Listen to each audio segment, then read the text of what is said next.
Language communication का एक complex system है जिसके द्वारा हम ह्यूमंस अपनी नीड, ओपिनियन या थॉट्स को बोलकर या लिखकर दोनों मेथड से प्रेजेंट कर सकते हैं। अगर हमें अपनी बात को किसी दूसरे रिसीवर तक पहुंचाना होता है तो हम सिंपली किसी लैंग्वेज में बोलकर या लिखकर बता देते हैं। दूसरी तरफ अगर किसी जानवर की बात करें तो उन्हें भी अपने साथियों से कम्युनिकेट करने की आवश्यकता तो पड़ती ही है, जिसके लिए वे तरह तरह के साइंस या सिग्नल्स का यूज करते हैं।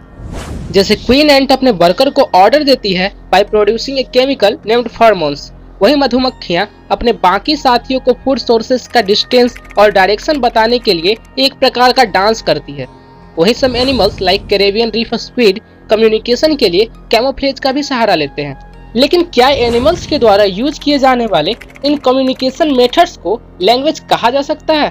वेल, मैं हूं आपका होस्ट सत्यम और आज के इस वंडरफुल वीडियो में मैं आपसे इन्हीं बातों पर चर्चा करूंगा।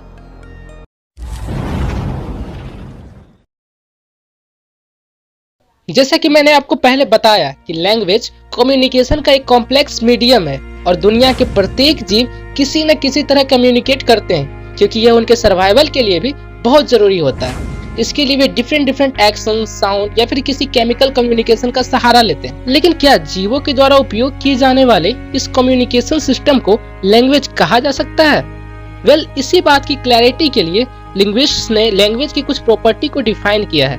आइए बारी बारी से उनमें से कुछ इंपॉर्टेंट प्रॉपर्टीज को समझते हैं। नंबर 1, आर्बिट्ररीनेस। इस प्रॉपर्टी के अनुसार जो हम लैंग्वेज यूज करते हैं उसके किसी वर्ड का इसके मीनिंग के साथ कोई नेचुरल कनेक्शंस नहीं होता। जैसे अगर हम कैट बोलते हैं तो इसका एक्चुअल बिल्ली के साथ कोई नेचुरल कनेक्शंस नहीं होता। वही हम बिल्ली के लिए अलग अलग लैंग्वेज में अलग अलग वर्ड का यूज कर सकते हैं, जबकि एनिमल जो साइंस यूज करते हैं वे प्रत्येक सिचुएशन में सेम ऑब्जेक्ट के लिए सेम ही रहता है। Number 2, discreteness. इसके अकॉर्डिंग जो हम लैंग्वेज यूज करते हैं वे अलग अलग साउंड के कॉम्बिनेशंस होते हैं और हम इसे अलग अलग सिचुएशन के अकॉर्डिंग अलग अलग तरीके से कंबाइन करके डिफरेंट मीनिंग कन्वे कर सकते हैं, जबकि एनिमल कम्युनिकेशन में यह प्रॉपर्टी मिसिंग होता है।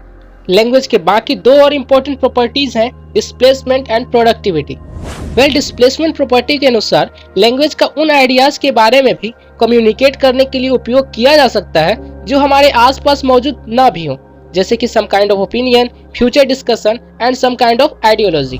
वहीं प्रोडक्टिविटी प्रॉपर्टीज के अकॉर्डिंग ह्यूमंस के पास ये एबिलिटी होती है कि वे लिमिटेड लिंग्विस्ट साइंस का यूज करके नए नए सेंटेंसेस एंड एक्सप्रेशन को प्रोड्यूस कर सकते हैं, जबकि एनिमल यह करने में असक्षम होते हैं।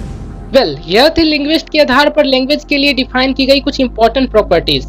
हालांकि कुछ जानवर जैसे कि चिंपांजी और गोरिल्ला पर की गई रिसर्च यह बताती है कि एप्स अपने कम्युनिकेशन में लैंग्वेज की कुछ properties like आर्बिट्ररीनेस, discreteness and productivity को शो करते हैं। वहीं बी के डांसेस भी डिस्प्लेसमेंट को डेमोन्स्ट्रेट करते हैं। मीर कैट के कम्युनिकेशन में भी आर्बिट्ररीनेस देखने को मिलता है। लेकिन एनिमल्स के पास हमारे जैसे लैंग्वेज होते हैं, यह बात एक्सट्रीमली कंट्रोवर्शियल है।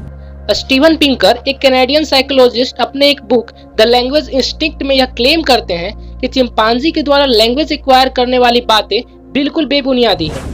लेकिन साइंटिस्ट इस बात पर लंबे समय से यह विचार करते आ रहे हैं कि हो सकता है प्रत्येक एनिमल्स का अलग अलग लैंग्वेज हो जिसे हम ह्यूमंस समझ ना पाते हो, या जो हमारे द्वारा डिफाइन की गई लैंग्वेज की डेफिनेशन में फिट ना आती हो। देखिए, सबसे पहले इस बात को समझते हैं कि वैज्ञानिकों के द्वारा जानवरों के द्वारा कम्युनिकेट किए जाने वाले तरीकों को लैंग्वेज नहीं मानने के पीछे का कारण है ह्यूमंस के द्वारा डिफाइन की गई लैंग्वेज की डेफिनेशन।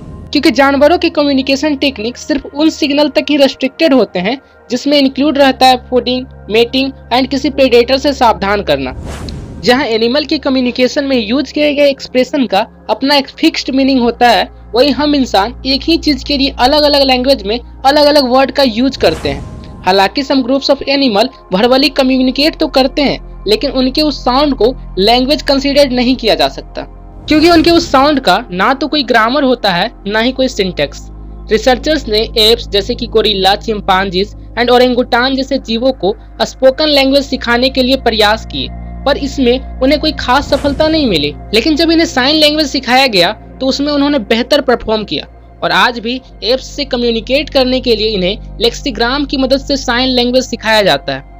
वेल, लेक्सिग्राम कुछ इस प्रकार का होता है जिसमें प्रत्येक सिंबल का अपना एक मीनिंग होता है और इसी से इन ऐप्स को साइन लैंग्वेज की कला में निपुण बनाया जाता है। नाउ आपका इसके बारे में क्या सोचना है, लिखिए अपने थॉट्स नीचे कमेंट बॉक्स में। और अगर आपको वीडियो से कुछ सीखने को मिला तो इसे एक लाइक करना, अगर चैनल पर नए हो तो सब्सक्राइब भी करते जाना। फिर मिलते हैं आपसे। जय हिंद।